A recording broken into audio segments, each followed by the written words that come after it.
Queridos irmãos, vamos então dar início ao estudo de hoje, né? Hoje nós vamos dar continuidade a 9 marcas de uma igreja saudável e o tema hoje é membresia, né? Irmãos podem estar à vontade para participar, comentar, tá bom? Uma pergunta inicial é a seguinte: é realmente necessário fazer compromisso com a igreja local? Né? O que a Bíblia diz sobre isso? Né? A gente vê que existe uma tendência hoje muito grande de você encontrar pessoas que querem servir a Deus, mas sem compromisso com um grupo, sem compromisso com a igreja local. Né? Como se isso fosse algo assim, aceitável, algo possível. Algumas pessoas fazem isso por puro egocentrismo mesmo, individualismo, né? Há outros que fazem isso porque não querem se relacionar com as pessoas, seja lá por que razão for. Outros porque não querem ter compromisso de caminhar junto com ninguém e fazer nada com ninguém. E há também aqueles que só querem ser servidos. Então, estar num ambiente onde ele não recebe o que ele quer, para ele se torna algo desagradável. Então, ele prefere não estar do que estar em um lugar onde ele vai servir e não ser servido. Então, é um perfil de pessoas que nenhum lugar vai estar bom. Porque se ele não puder controlar e fazer com que aquele lugar seja satisfatório a ele, então ele não vai ter motivação, né, para estar ali. Mas veja, o que é a igreja? Eu trouxe aqui uma mescla desse estudo com algumas coisas que os documentos da Igreja Batista apresentam, né? O que é a igreja segundo os princípios batistas? No Novo Testamento, o termo igreja é usado para designar o povo de Deus na sua totalidade, ou só na assembleia local, que é o caso que nós estamos tratando aqui. Então, a igreja é uma comunidade fraterna das pessoas redimidas por Cristo, divinamente chamadas, divinamente criadas e feitas uma só debaixo do governo soberano de Deus. Então, essa é uma definição de igreja. Agora, a igreja, como uma entidade local, é um organismo presidido pelo Espírito Santo. É uma fraternidade de crentes em Jesus que se batizaram, voluntariamente se uniram para o culto, estudo, disciplina mútua, o serviço e a propagação do Evangelho no local da igreja e até os confins da terra. Então, o que é a igreja? Segundo os princípios batistas, né? A igreja é formada por pessoas que se uniram com propósitos. Então, a igreja, no sentido geral, é uma comunidade fraterna de pessoas redimidas por Cristo e tornadas uma só família de Deus. A igreja, no sentido local, é uma companhia fraterna de crentes batizados, voluntariamente unidos para o culto e desenvolvimento espiritual e serviço. Então, o que é a igreja? A igreja é o povo que se reúne com esse direcionamento de fé para servir. Isso é igreja. Mas veja, por que então se unir? Existe um motivo para que as pessoas se unam como igreja? Né? Primeiramente, só vai ter igreja se tiver membro. Então, se não tiver gente, não tem igreja. Acabou, o povo foi embora. O que tem? Não tem igreja mais. Porque a igreja só pode ser constituída, formada por pessoas. Então, veja, por que unir-se a uma igreja? Nós já vimos que há uma ideia na cabeça de alguns que eles conseguem ser igreja sozinhos. Mas a gente sabe que biblicamente isso é impossível por alguns argumentos que a gente vai trabalhar aqui. Ok? Então só a igreja se tiver membros. Veja, Atos 2 traz para nós uma ideia bem clara do que já era a igreja nos tempos apostólicos. E é muito interessante a forma como o autor do estudo observou isso aqui.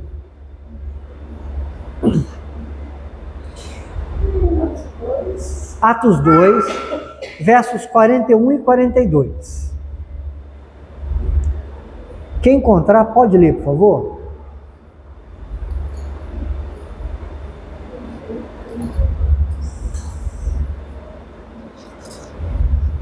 Os que aceitaram a mensagem foram batizados. Naquele dia, houve um acréscimo de cerca de 3.000 pessoas. Eles se dedicaram ao ensino dos apóstolos e à comunhão, ao partir do pão e às orações.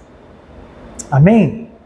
Olha só que interessante, né? O que é então a membresia da igreja? Nosso assunto hoje é membresia. Uma igreja saudável tem que ter membresia. O que é então a membresia da igreja? A gente vê aqui em Atos 2 que após, né, o Pentecostes, a descida do Espírito Santo, teve essa primeira pregação e houve ali, foi o começo do cumprimento da grande comissão, né? Teve uma grande conversão ali. Só que Lucas, nesse registro, ele mostra para a gente um resumo interessante sobre a vida da igreja. Qual que é o processo de membresia? Veja, acompanha novamente aí no verso 41. Olha só que bacana essa observação. Os que aceitavam a mensagem foram batizados. E naquela noite houve um acréscimo. Observe essa sequência. A pessoa ouve o evangelho, porque já tinha quem foi comissionado para pregar. Eles ouviram o evangelho. Eles aceitaram o evangelho. Porque eles aceitaram o evangelho, eles fizeram uma profissão pública de fé. Eles foram batizados. E porque eles foram batizados, eles foram acrescidos. A quê? A um grupo que já existia. Não é interessante? Como que você percebe exatamente a dinâmica do processo de se tornar membro da igreja? A pessoa necessariamente precisa ouvir o evangelho, a gente já falou aqui o que é o evangelho genuíno. Ela ouve o evangelho, ela recebe essa palavra de bom grado, ela se submete a Cristo, ela então é batizada, confessando, fazendo ali uma profissão de fé, confessando que ela reconhece que ela é pecadora, que ela precisa de Cristo, que ela reconhece que Ele é o Salvador. Então ela é batizada e ela se torna membro da igreja. Ela passa a ser contada com aqueles que já faziam parte da igreja ali no princípio. Então esse é o processo, tá? Muito interessante essa observação. Depois que eles eram admitidos como membresia, aqueles que receberam a Cristo e tiveram ali o sinal da entrada na nova aliança, que é o batismo. Então, partindo desse ponto, irmãos, a gente considera o seguinte: desde o início, para ser igreja, você tinha que ser inserido no grupo. Só que para ser inserido no grupo, isso não era uma coisa que você decidia simplesmente fazer. Você fazia porque ouvia a pregação a partir desse grupo. Ou seja, a igreja anuncia o evangelho. Aquele que é alcançado pela palavra e se arrepende de seus pecados, é batizado mediante profissão de fé, se torna integrante desse grupo, e o que ele vai fazer agora também? Pregar o evangelho. Vai fazer parte do grupo que tem uma missão. Ok. Segundo os princípios batistas, né, há também aqui uma descrição sobre os membros. A igreja, como uma entidade, é uma companhia de crentes regenerados e batizados que se associam num conceito de fé e fraternidade do Evangelho. Ou seja, você observa bem que esse princípio batista, ele é exatamente o que a gente vê na descrição aqui de Atos dos Apóstolos. Tá? Então, propriamente, a pessoa qualifica-se para ser membro de igreja por ser nascida de Deus e aceitar voluntariamente o batismo. Então a pessoa, ela ouve a palavra de Deus, Deus faz uma obra na vida dessa pessoa, ela é nascida pela obra do Espírito Santo, e ela então, voluntariamente, é batizada. Ela não é obrigada a ser batizada, mas porque ela está convencida pelo Espírito Santo, ela então quer testemunhar da sua fé através do batismo. Então veja, ser membro de uma igreja local para tais pessoas é um privilégio santo e um dever sagrado. Esse é um princípio batista acerca da membresia. Ser membro da igreja, uma pessoa que é membro da igreja, ela não está fazendo um favor para a igreja. Ela está desfrutando de um privilégio. Então a igreja não deve tratar a questão de membresia como um apelo, né? Que você quer buscar pessoas a todo custo. Não. A pessoa que ela tem acesso ao Evangelho, ela precisa entender que ser membro do corpo de Cristo, fazer parte da igreja, é um privilégio sem igual. Ao mesmo tempo que é um privilégio, é um dever sagrado. Uma pessoa que conhece a palavra de Deus, que reconhece que é pecadora, que reconhece que Cristo é o Salvador, a pergunta é simples: qual é a justificativa para essa pessoa negligenciar o privilégio de ser membro? É no mínimo estranho, né? É que já aconteceu em aconselhamento, por exemplo, de namorado, né? A pessoa está namorando 1 ano, 2 anos, 3 anos, 4 anos, 5 anos. Quando fala em casamento, não dá marcha ré. A pergunta é: pô, mas por quê? Né? O que está acontecendo? Às vezes acontece, a pessoa está morando junto, vive como casado, mas quando você fala assim, e aí, vamos botar no papel bonitinho, a pessoa, não, por quê? Responsabilidades precisam ser assumidas. E diante de Deus também precisamos assumir responsabilidade, né? Agora tem um detalhe interessante aqui, que o documento dos princípios batistas traz, e que isso é muito importante a gente entender. O simples fato de arrolar-se a lista de membros de uma igreja não torna a pessoa membro do corpo de Cristo. Por que é importante observar isso? Porque há pessoas que fazem parte do rol de membros da igreja, mas não fazem parte do corpo de Cristo. Não são convertidas de fato. Tá? E dentro dos princípios batistas, há esse entendimento. Porque não cabe à igreja definir quem é trigo e quem é joio. Claro, a pessoa precisa, para ser membro da igreja, ter um testemunho, né, que condiz com o que ela professa. Mas ainda assim, a igreja precisa estar ciente, a igreja como instituição, precisa estar ciente que nem todos que fazem parte do rol de membros são de fato membros do corpo de Cristo. Não cabe a nós definir, mas a gente precisa saber. O cuidado externo deve ser exercido, né, a fim de que a pessoa seja aceita como membro. Isso não quer dizer que a gente vai aceitar a pessoa com qualquer tipo de testemunho, não é isso. A pessoa precisa ter um testemunho bom. Mas ainda assim,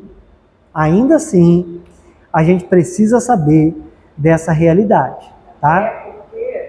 Por conta de algumas pessoas que não têm testemunho bom e outros não querem fazer parte de igreja. Ou outros se decepcionam e saem, não querem mais voltar. São pedras de tropeço.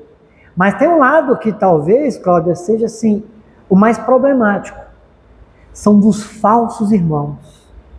Que são pessoas que ainda estão na igreja, mantêm o testemunho como se fosse, mas não são, e são ervas daninhas, é joio. Até parece trigo, mas não é.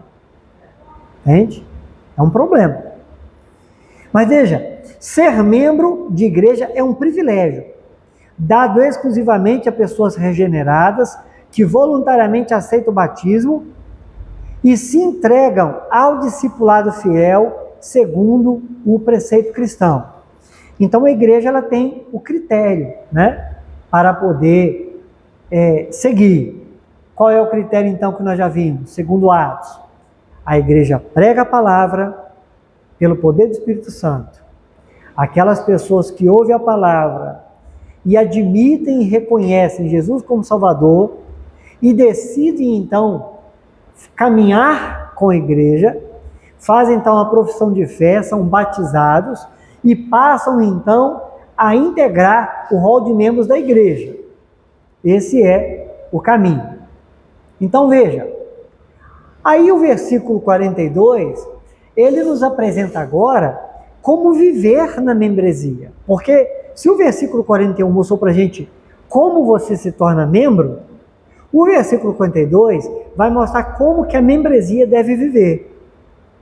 O que diz para nós o versículo 42? Perseveravam na doutrina dos apóstolos, na comunhão, no partir do pão e nas orações. Muito bem. O membro, ele precisa perseverar na doutrina. E a doutrina aqui ainda tem uma referência, a doutrina dos apóstolos. Né? Então, veja, o membro precisa perseverar na doutrina, ele precisa perseverar na comunhão, porque uma vez que ele está inserido no corpo, na igreja, uma vez que ele entra para a comunidade, ele precisa perseverar na comunhão. E aqui precisa abrir um parênteses novamente, né? Como que alguém pode perseverar na comunhão sem fazer parte da igreja? Sendo crente em casa, né? Aí você imagina a cena, né? A pessoa ministrando ceia para si mesma. Ele parte o pão, ele entrega para si mesmo. Enfim, você vê que não tem lógica. Pelas práticas, né? Que a igreja deve desenvolver, não tem condições de uma pessoa ser igreja sozinho.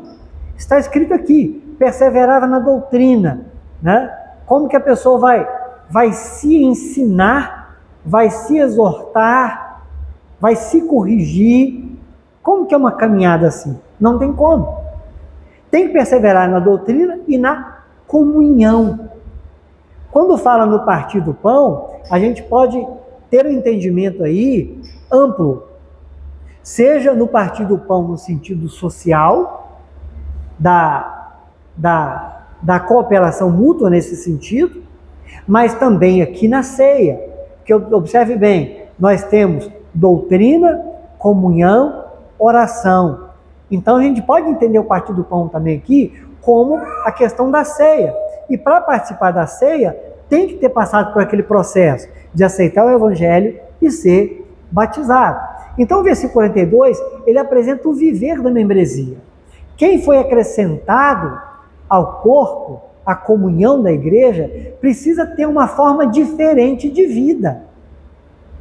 Não é uma vida mais como era antes, né? Então veja, eles se devotavam de forma perseverante na doutrina, na comunhão, no partir do pão e nas orações. Era um ambiente feliz, agradável. Era um ambiente muito bom. Então, ainda tem aqui uma argumentação, a gente já vê o que isso aqui é o suficiente. Como que começou a igreja? Olha só, Jesus, ele convoca os discípulos, diz, ide por todo mundo, pregar o evangelho, ficar em Jerusalém, até que sejais revestidos de poder e recebereis virtude do Espírito Santo, ser-me-eis testemunhas. Quando isso acontece, o que a gente vê no primeiro momento? A pregação do Evangelho, conversão de pessoas, batismo e inserção no corpo. Então, não dá para fugir desse princípio. Ou seja, isso aqui seria o suficiente para a gente entender a importância da membresia. Mas ainda existem aqui alguns argumentos que são muito relevantes. Por que ser membro da igreja é algo bíblico e legítimo? Nós temos aqui pelo menos 3 argumentos. Primeiro, porque Deus sempre estabeleceu uma diferença entre o povo dele e o povo que não é dele. Uma primeira coisa é essa. Desde o início foi assim. E no tempo que a gente vive, a forma que Deus estabeleceu para diferenciar o povo dele, essencialmente, é que esse povo seja a sua representação como igreja aqui, o seu corpo. Então, o primeiro argumento que nós temos aqui sobre a legitimidade da membresia existir, tá? É que essa é uma diferença entre uma forma de viver do cristão de quem não é cristão. É fazer parte dessa comunidade cristã. Todo o Novo Testamento, você encontra no princípio o Evangelho sendo anunciado por Cristo, a igreja sendo formada, estruturada a partir dos apóstolos, as cartas de orientação sobre como a igreja deve viver, e como nós temos visto agora, e vamos dar continuidade no domingo, termina em Apocalipse, cartas para as igrejas. E essas igrejas são esses irmãos que começaram a caminhar exatamente nesse formato que está aqui. Então veja, não dá para ser corpo de Cristo um membro independente. Esse é o segundo ponto. Porque veja, somos corpo porque somos membros unidos. Somos corpo porque somos vários membros diferentes, membros com características diferentes, membros com dons e funções diferentes, unidos. Por isso, somos corpo. Então, não dá para imaginar alguém sendo igreja sozinho. O terceiro ponto, é que havia desde o início uma forma de organização de pessoas. Diferente, irmãos, do que alguns imaginam. Veja, a membresia, a gente pode ver ela acontecendo já no início, lá no tempo de Jesus. Vamos começar a ver uma coisa? Mateus 28. Vamos lá em Mateus 28.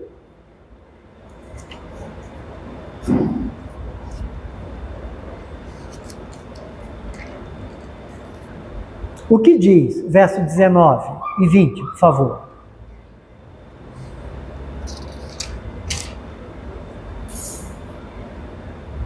Portanto, vão e façam discípulos de todas as nações, batizando-os em nome do Pai, do Filho e do Espírito Santo, ensinando-os a obedecer a tudo que eu ordenei a vocês.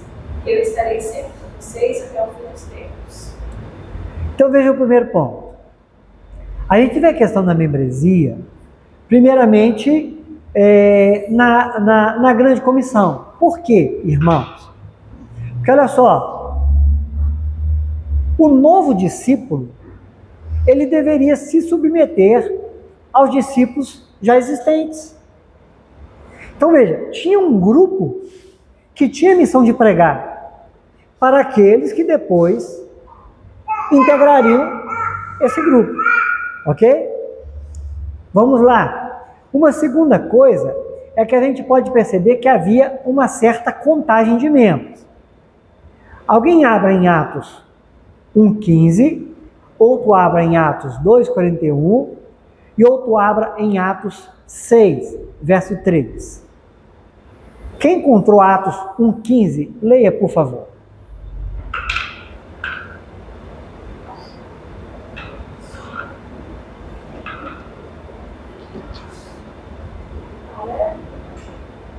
Atos 1,15.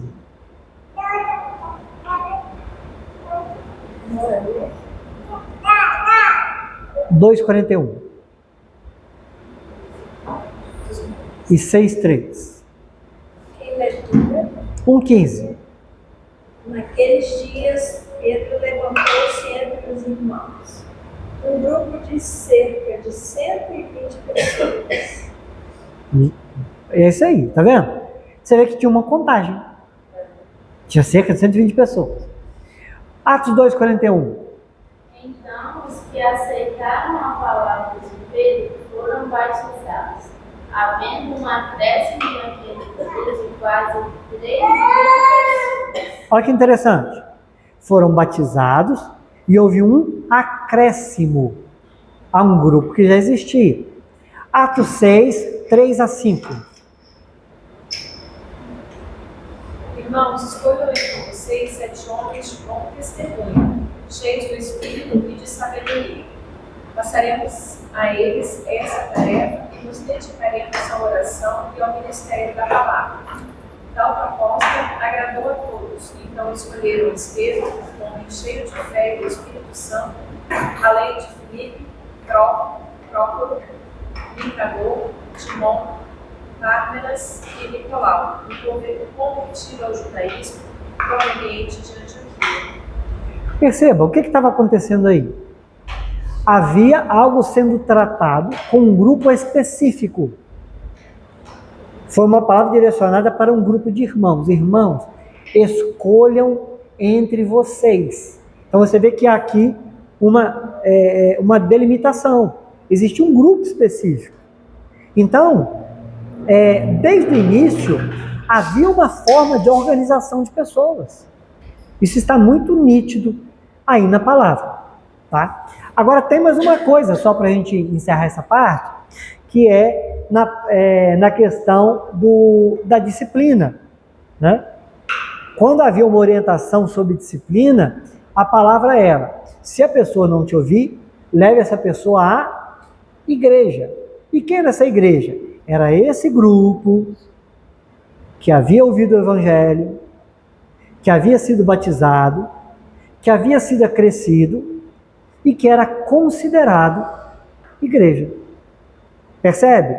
Então, não há motivos, né, para alguém interpretar que a membresia seja um assunto fora da realidade cristã.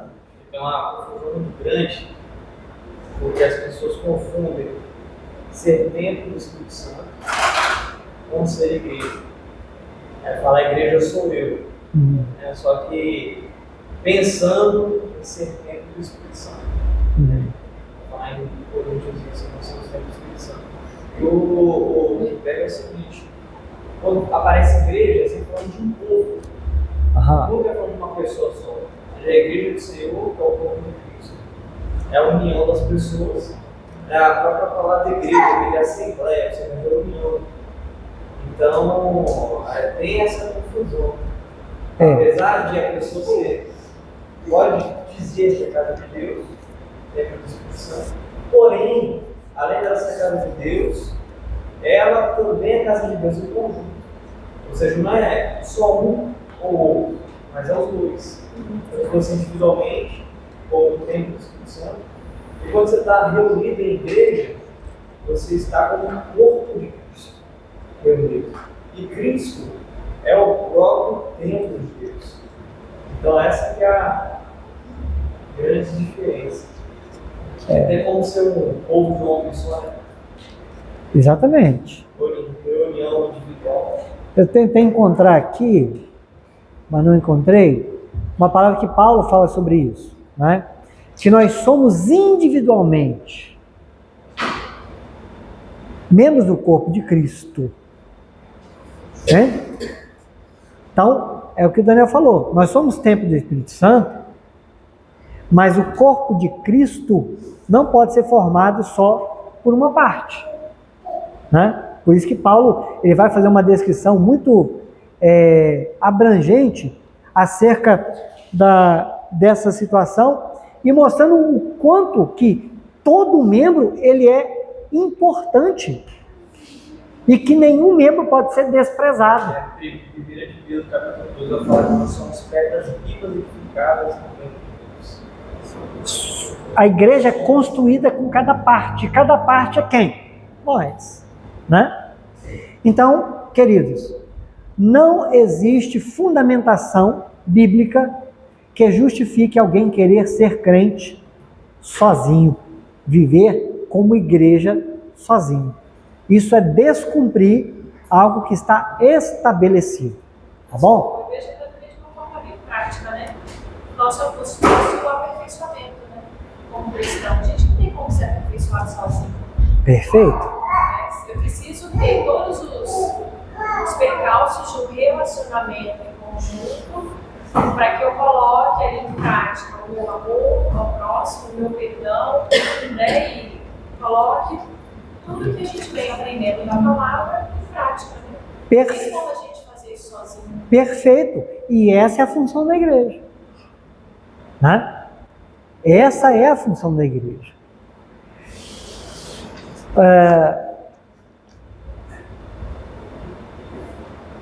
Existe aqui uma descrição de 5 razões fundamentais para ser membro da igreja, né?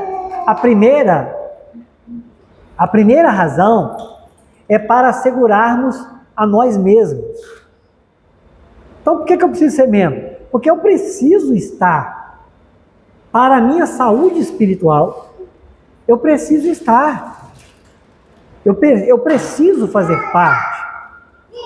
Eu preciso de encorajamento, eu preciso de motivação, eu preciso, né, de estar perto de pessoas que vão me auxiliar, né, na minha caminhada.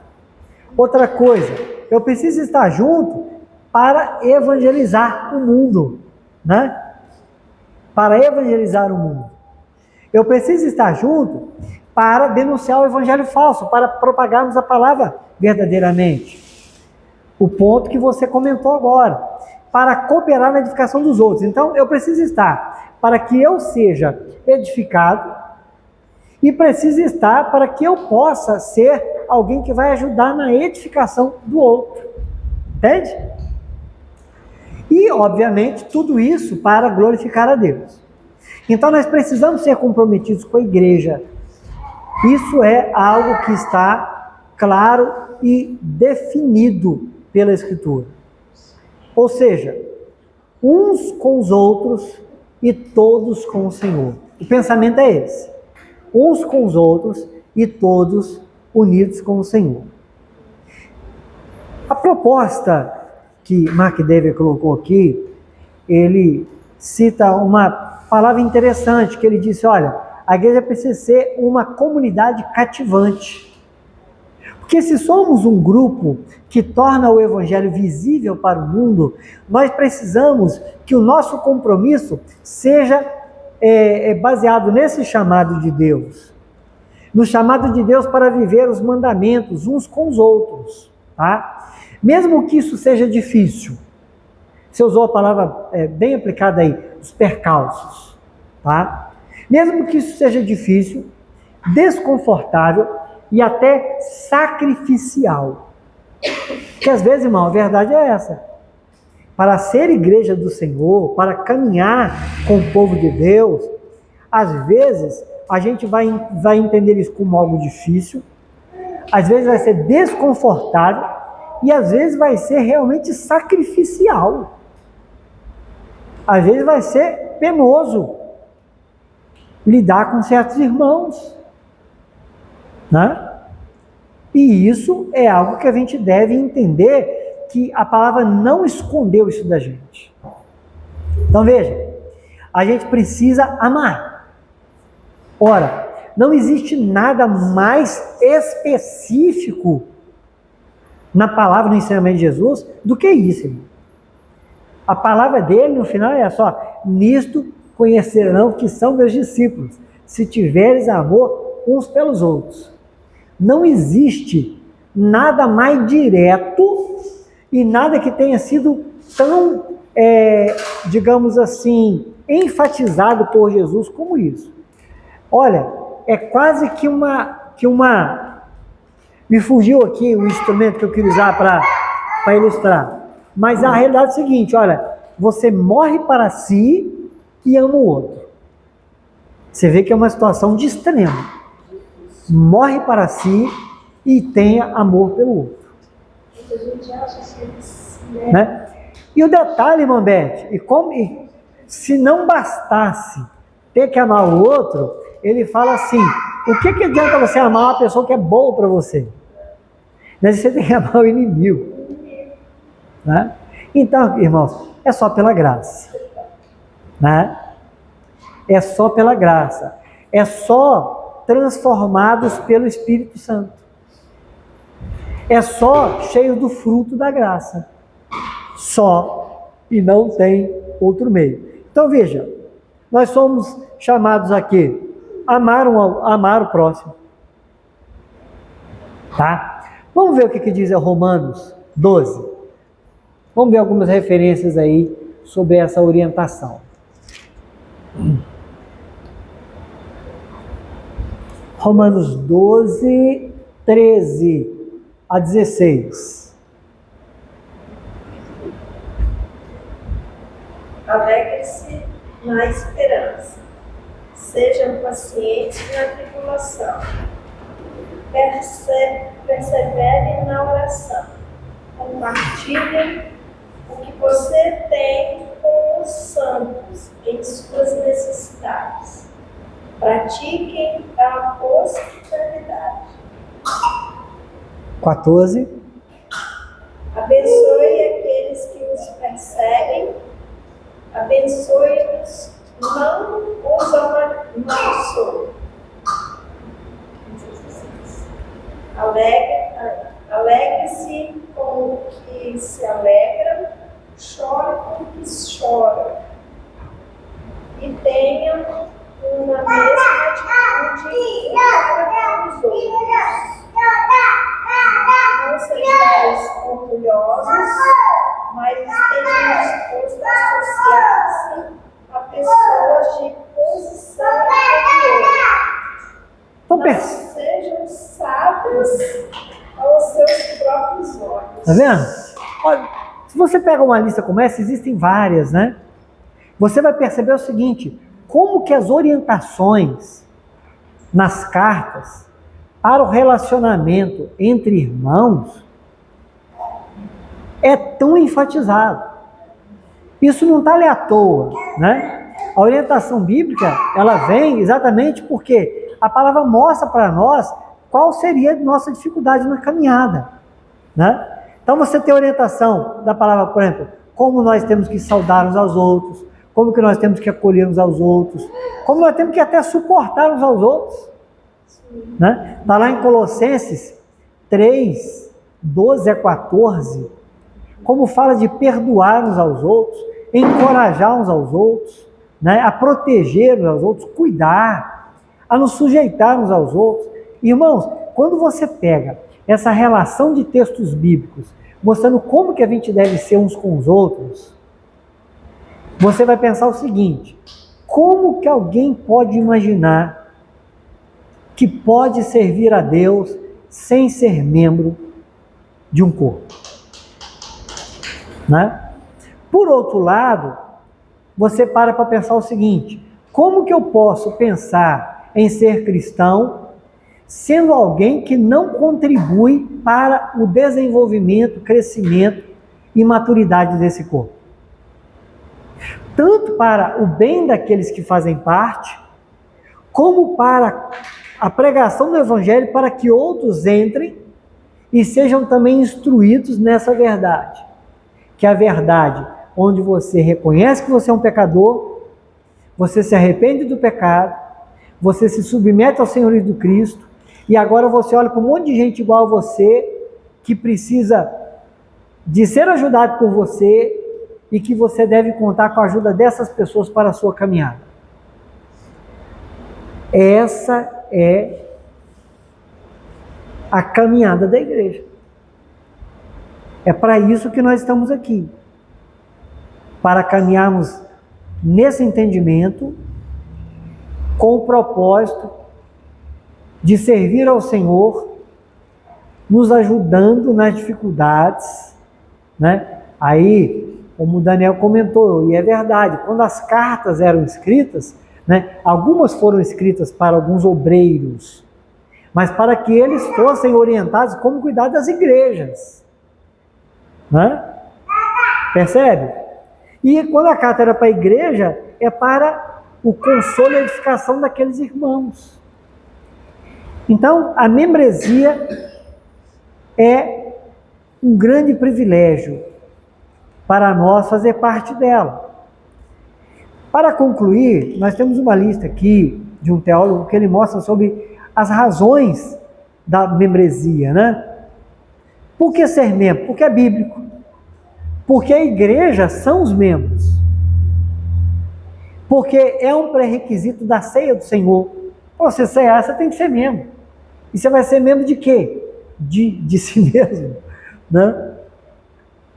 É como oficialmente representamos a Cristo. É como declaramos a nossa maior lealdade. É como tornamos real e experimentamos as imagens bíblicas da igreja. É como servimos uns aos outros. É como seguimos a líderes cristãos, né? É como ajudamos líderes cristãos a liderarem. É a forma de tornar a disciplina eclesiástica possível. É a igreja que dá estrutura à sua vida cristã e que constrói um testemunho e convida as nações. Então, irmãos, a igreja é a forma que o próprio Senhor decidiu para que o seu reino fosse manifestado no mundo. Então, membresia. Uma igreja saudável precisa ter uma membresia saudável. E nós precisamos estar preocupados com isso, né? Mas por que preocupado? É porque é o seguinte, veja, para a gente ter uma membresia saudável, primeiro a gente precisa pregar o evangelho corretamente. Para começar. Depois a gente precisa perseverar na doutrina dos apóstolos. Depois a gente precisa perseverar na comunhão. E em que? O que está implicado aqui? É que na perseverança da comunhão, a gente precisa ajudar uns aos outros para que a igreja continue saudável. Então, quem vai me ajudar nos meus erros? Quem vai orar por mim? Quem vai me aconselhar? Então, a gente ter esse entendimento de que nós não estamos no corpo para ser uma parte morta desse corpo, mas para fazer a diferença nesse corpo, para a edificação do corpo de Cristo. Porque quem coordena esse corpo é o cabeça da igreja, ou a cabeça da igreja, que é Cristo. Amém? Eu quero só dizer para os irmãos que existe aqui, no Pacto da Igreja Batista, deixa eu ver aqui na página 49, um documento que é oficial para as igrejas batistas, que é muito interessante, que é um pacto que as igrejas batistas precisam fazer, né? Vou ler para os irmãos. Diz assim: olha, tendo sido levados, como cremos, pelo Espírito Santo de Deus, a aceitar o Senhor Jesus Cristo como nosso único e suficiente Salvador, e tendo sido batizados, sob a nossa fé, em nome do Pai, do Filho e do Espírito Santo, agora, na presença de Deus, dos anjos e desta congregação, muito solene e alegremente, entramos no seguinte pacto com um corpo de Cristo. Então, observa, ele mostra aqui como que a construção, né, da membresia, toda de acordo com Atos dos Apóstolos. Então, qual é o comprometimento que se faz? Comprometemo-nos, com o auxílio do Espírito Santo, a andar juntamente no amor cristão, a trabalhar para o progresso dessa igreja, no conhecimento, na santidade, no conforto e na espiritualidade, a sustentar os seus cultos, suas doutrinas, suas ordenanças e sua disciplina, a contribuir liberal e regularmente para o sustento do ministério, para as despesas da igreja, para auxílios dos pobres, para a promoção do evangelho em todas as nações. Comprometemo-nos também a manter uma devoção particular e familiar, a educar religiosamente os nossos filhos, a procurar a salvação de todos, especialmente dos parentes, amigos e conhecidos, a ser corretos em nossas transações, fiéis em nossos compromissos e exemplares em nossa conduta, a ser industriosos nos trabalhos seculares, a evitar detração, a difamação e a ira, a ser zelosos em nossos esforços para estender o reino do nosso Salvador.